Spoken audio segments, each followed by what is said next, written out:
Baik, terima kasih kesempatan yang telah diberikan kepada saya untuk menyampaikan materi tentang rangkuman kurikulum dan proses perjalanan kurikulum yang pernah terjadi di Indonesia. Nah, tentunya dalam hal ini, pertama sekali kurikulum yang pernah dilakukan atau di Indonesia yaitu kurikulum tahun 1947, yang dimana pada kurikulum ini terfokus pada pendidikan karakter siswa untuk mengerti dan menjadi warga negara yang lebih baik dan berkarakter. Nah, kemudian pada tahun 1952 di Indonesia menjadi penyempurnaan dari kurikulum sebelumnya. Nah, di sini fokus pada siswa mendorong untuk lebih mandiri dan berpikir kritis serta mengembangkan keterampilan praktis yang berguna. Nah, kemudian pada tahun 1964 di Indonesia, maka berubah lagi tujuan pembelajarannya atau tujuannya, yaitu fokus pada keterampilan bekerja. Ini bertujuan untuk mempersiapkan peserta didik yang menjadi tenaga kerja yang siap langsung terjun di dunia kerja.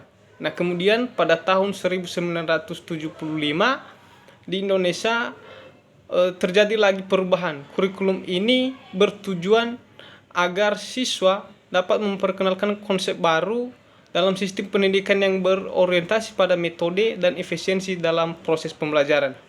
Nah, kemudian muncul lagi pada tahun 1984 yang dimana di kurikulum ini terfokus pada siswa yang belajar aktif atau yang disebut CBSA. Fokus utama dari kurikulum ini adalah melibatkan siswa aktif dalam pembelajaran dan menyeimbangkan antara konsep kognitif, afektif, dan psikomotorik.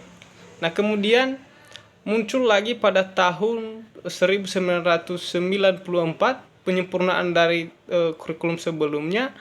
Nah, di sini juga mendorong siswa dalam belajar aktif yang dianggap sulit dan terkadang dianggap sulit di lapangan. Makanya diubah lagi menjadi kurikulum 1944 penyempurnaan dari kurikulum CBSA.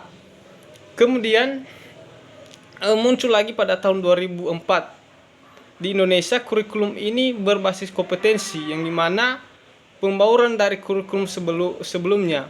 Maka kurikulum ini bertujuan agar lebih dinamis dan berorientasi pada hasil belajar yang relevan dari perkembangan zaman, yang difokuskan pada pengembangan kompetensi siswa baik dari segi pengetahuan, keterampilan maupun sikap.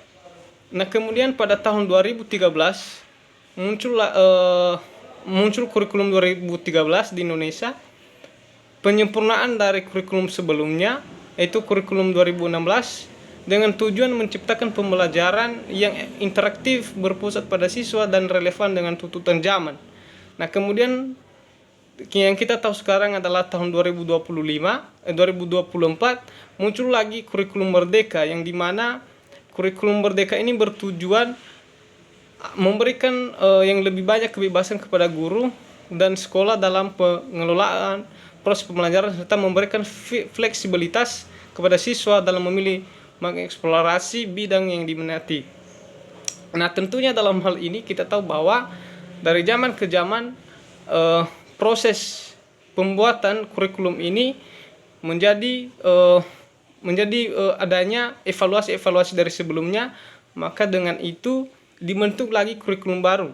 Nah, dalam hal ini kita dapat pahami bahwa di dalam penerapan pembelajaran di kelas tentunya adanya dorongan pemerintah untuk meningkatkan kualitas pendidikan yang ada di Indonesia. Nah, tentunya yang saya pahami dari perkembangan kurikulum ini, yang termasuk di sini adalah perkembangan kurikulum yang sekarang 2024. Bagaimana penerapannya di sekolah yang sekarang ini saya hadapi, misalnya di desa saya pahami di kelas yang saya pahami dulu di sekolah saya di SD. Nah, tentunya penerapan kurikulum merdeka di sana masih belum, karena mungkin dalam sekolah tersebut ada beberapa yang menjadi masalah. Yang pertama adalah fasilitas pendidikan yang kurang mumpuni, kemudian masih banyak guru-guru yang kurang menggunakan teknologi informasi dan komunikasi. Nah, kemudian siswa yang saya lihat di sekolah SD tersebut masih banyak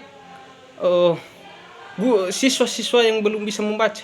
Apalagi di sekolah kami, di sekolah SD di desa saya lihat bahwa banyak siswa, bukan hanya dari kelas 1 sampai kelas 6, banyak, bahkan di SMP pun masih ada yang belum bisa membaca.